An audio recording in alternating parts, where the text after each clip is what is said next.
You know, this is a pretty exciting day for me. You wonder why I'm so excited about pouring some gas into this boat here. But this is kind of the culmination of over a year's worth of effort to get this to where it is today. You know, and in a few minutes, I'm going to go over there and hit that starter button and see if this starts. We have an aluminum boat here with a Yamaha engine in it out of a jet ski. And I had to do a whole bunch of stuff to get to where we are today.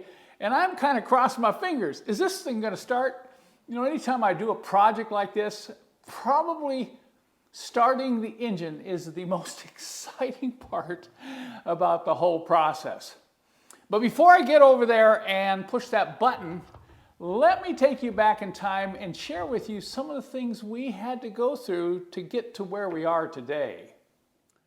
This project really started over a year ago when my son Joel came to me and said, "Hey Dad, we need to get a mini jet boat." And I'm going, "What is a mini jet boat?" He said, "You got to check it out on YouTube."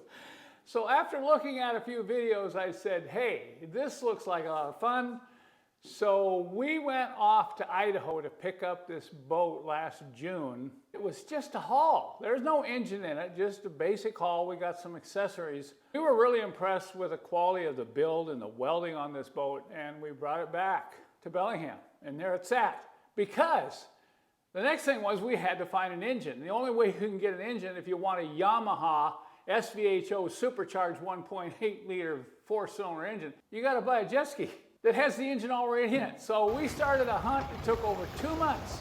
We finally found a Yamaha SVHO locally here in Bellingham. We took it out for about a month and had a lot of fun. Well, they were saying the supercharger versus the turbo is the supercharger doesn't have any wind-up. So when I drove the Rotax, there was the turbo delay. This doesn't have a turbo delay. Sneaky. A little bit different than the 240D, right? A little bit different than Digby. Okay, hit it again. Ready? Yep.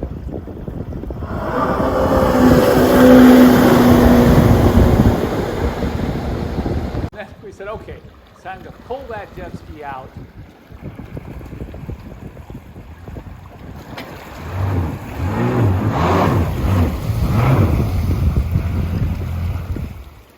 Get it out to the shop, and of course we had to unload the jet ski from the trailer, and once we got that done, then the whole process of getting the engine out of the jet ski was quite challenging because they shoved this big engine right in the hull of that jet ski. It's very obvious this is a really tight fit. They worked hard to get all this stuff crammed down inside this hull here. And this isn't going to be something that I can just hook on with a lift and pull the engine straight out. You can see there's going to be some clearance problems.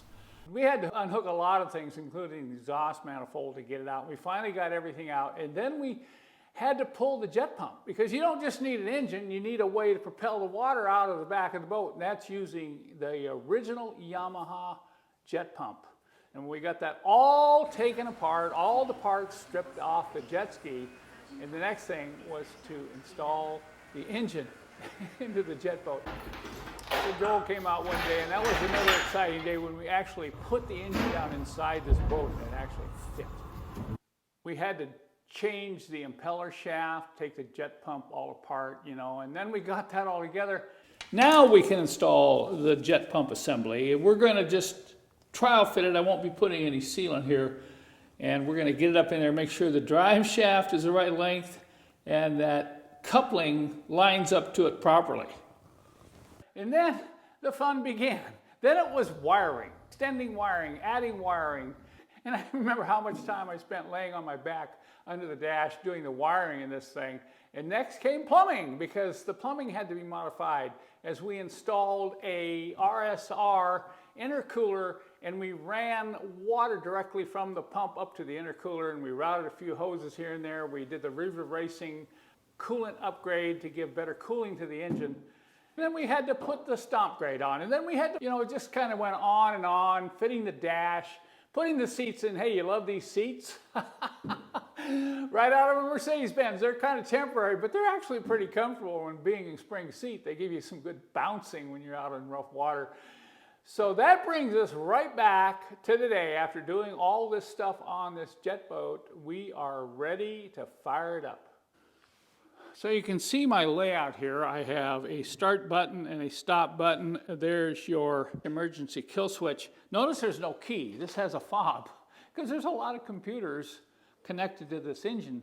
So when I wired this thing, you can see all the wiring I had to run from those computers in the back all the way along the side, had to extend a bunch of wires, run them on the dash, and run them right up to this cluster here.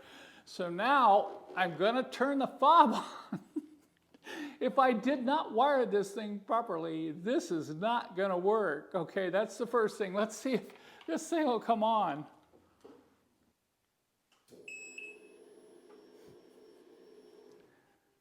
There it is. Look at that, showing low fuel, so I probably have to put a little more fuel in this thing. Showing hours, 59 total hours. Okay, baby, I'm kind of nervous here, but I'm gonna push this button. I want you to keep an eye on the engine, and let's see if this thing fires. Remember, I don't have any water system hooked up to this, so I'm only going to start it and then immediately shut it off. I think this is a moment a lot of us who've worked on this boat have been waiting for. Here goes the push. Woo! Listen to that, baby! All right, that's how I'm going to run it. But you have any idea how happy I am that that thing actually started? I got to say, yes. You know, my biggest fear was if this thing did not start, not fire up, I was going to have to go and troubleshoot a whole bunch of wiring. And not having a wiring diagram, that was going to be a lot of fun. So this is really a great day. Now, I have to admit, the hardest part is next, all right? Because I promised Jerson that if this thing fired right up, I was going to do a jig. And I'm not real good at jigs, but I have to keep my promise. Well, I got to kind of get my nerve up here, and here goes nothing. Now remember, at 75, I can't quite get the height that I used to. So let's show some excitement here, folks. Come on, and oh, what a feeling!